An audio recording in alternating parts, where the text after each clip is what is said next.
cerca de 30 anos, pesquisadores do mundo inteiro têm buscado compreender como é que pessoas que têm uma visão mais positiva diante do mundo se comportam diante das adversidades, dos problemas que a vida lhes impõe. E no dia 20 de março foi instituído e foi comemorado o Dia Internacional da Felicidade.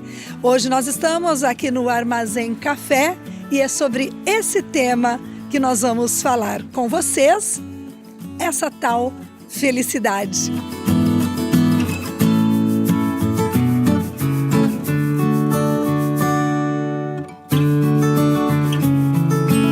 Bom, gente, nós estamos num dos locais mais especiais de Londrina, o Armazém Café. Vamos bater um papo bem gostoso aqui com a Nicole sobre essa tal ciência da felicidade. O que é essa tal ciência da felicidade, Nicole? Julie, é uma forma da gente viver a nossa vida. Então imagina que durante muitos anos a psicologia procurou estudar pessoas doentes para trazê-las para o nível de normalidade. E aí, depois de algum tempo estudando pessoas que, mesmo diante de grandes problemas, de dores, elas conseguiam manter uma perspectiva positiva sobre a vida, os psicólogos começaram a estudar o que essas pessoas tinham de especial que faziam com que elas não se afundassem. E aí identificaram que existem pessoas que estão acima de uma curva de normalidade. Então, isso começou lá nos Estados Unidos, os psicólogos estudando principalmente estudantes que não caíam mesmo diante de grandes problemas e identificaram alguns padrões positivos que aquelas pessoas tinham e que mantinham elas sendo cada vez mais felizes e lidando muito bem com as adversidades da vida. Então, a ciência da felicidade usa técnicas para que a gente, mesmo diante de situações doloridas, possa ter perspectivas positivas para viver. Bom, se eu perguntar, por exemplo, por sexo, classe social, idade, quem é que lida melhor? Olha só, isso é muito interessante, porque não tem muita diferença entre sexo e idade. Tem algumas pesquisas que mostram que pessoas solteiras são mais felizes que as casadas. Esse é um dos aspectos bem interessantes. Ao mesmo tempo, a longevidade de pessoas casadas é maior, então eles também atribuem isso com situações de felicidade.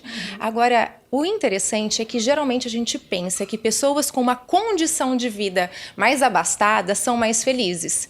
E a ciência mostra que não, isso não é verdade. Então, renda, cor de pele, classe social, inclusive se o país que a pessoa mora ou a região da cidade que a pessoa mora, isso não influencia na felicidade. O que influencia, sabe o que é? São as decisões que a gente toma. O que a ciência mostra? 50% dos determinantes da nossa felicidade são genéticos, ou seja, se eu tenho uma família saudável e feliz, que sabe olhar positivamente para a vida, eu tenho 50% de tendência a ser feliz. Esses aspectos como sexo, gênero, cor de pele, inclusive qual é a religião que a pessoa pratica, não vai ter tanta insignificância, vai ser apenas 10%. Então, quanto você ganha, onde você mora, sua cor de pele, 10%. E os outros 40% são as decisões que você toma diante dos eventos que você tem.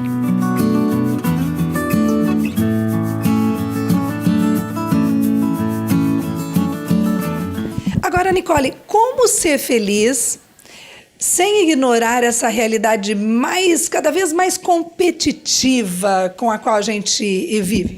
Júlia, a gente precisa levar a realidade em consideração para a gente ser feliz, porque cada vez que a gente ignora a realidade, a gente está vivendo num mundo de fantasia, num mundo de expectativa, e é impossível ser feliz dentro de expectativas. Por sinal, criarmos expectativas é o que mais leva as pessoas a serem infelizes, como, por exemplo, a gente vê vidas em rede social que a gente acha que é maravilhoso e, na verdade, aquilo muitas vezes faz com que a gente crie expectativas de uma vida perfeita e aí a gente sofre por não ter uma vida desta forma.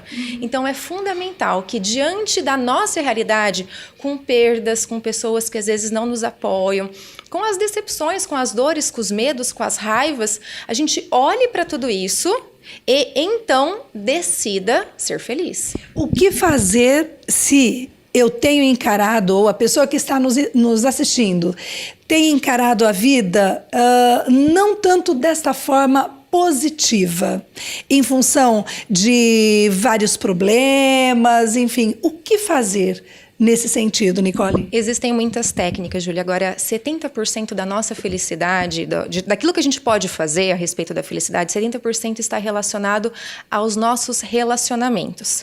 É provável que, se hoje você está passando por uma situação muito difícil, a sua rede de relacionamento pode não estar te apoiando da forma como você precisaria. E o apoiar, às vezes, é simplesmente você ter uma pessoa empática, solidária ao teu lado, que diante da situação vai ser um ombro amigo, vai falar assim, tá difícil mesmo, e eu estarei ao teu lado. Então, muitas vezes, isso é muito dolorido, as pessoas se assustam quando eu falo disso, mas às vezes a gente precisa se afastar de pessoas tóxicas para que a gente consiga ser feliz. E encontrar novas formas de relacionamento, e às vezes isso é na igreja, ou às vezes as pessoas tóxicas também podem estar na igreja, podem estar inclusive dentro da nossa família, eu sei, isso é dolorido, mas às vezes a gente precisa ter que seja uma única pessoa que vai segurar a nossa mão e que vai ajudar a gente a lidar com isso. Então, relacionamento é o principal ponto para a felicidade.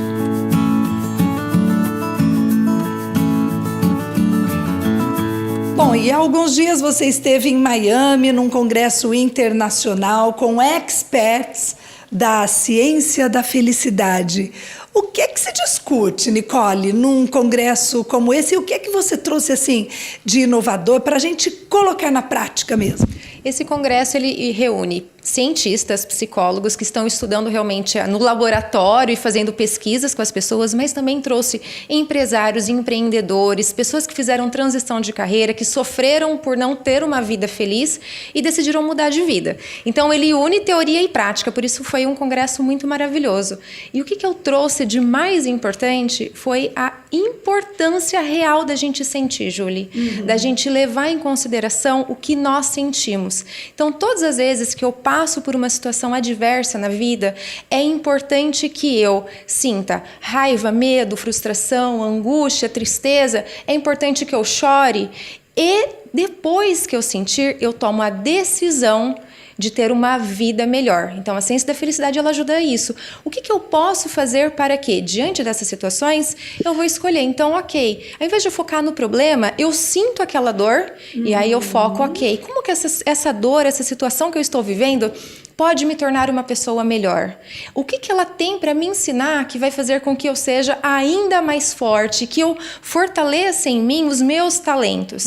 Então, essa é a principal discussão, é usar as adversidades da vida para potencializar quem nós somos em nossa essência. Amei a entrevista, muitíssimo obrigada e teremos você mais vezes aqui no nosso programa. Eu faço questão, Nicole. Eu agradeço a todos e que vocês aprendam sim a cada situação escolher ser feliz, escolher um lado positivo, o lado do aprendizado para se fortalecer. Bom, e a nossa gratidão também ao Armazém Café, na pessoa da Cris e de toda a equipe que sempre nos recebem muito bem.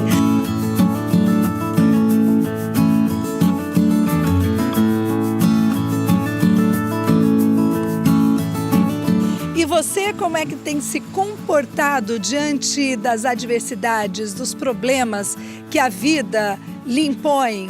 Qual tem sido a sua decisão?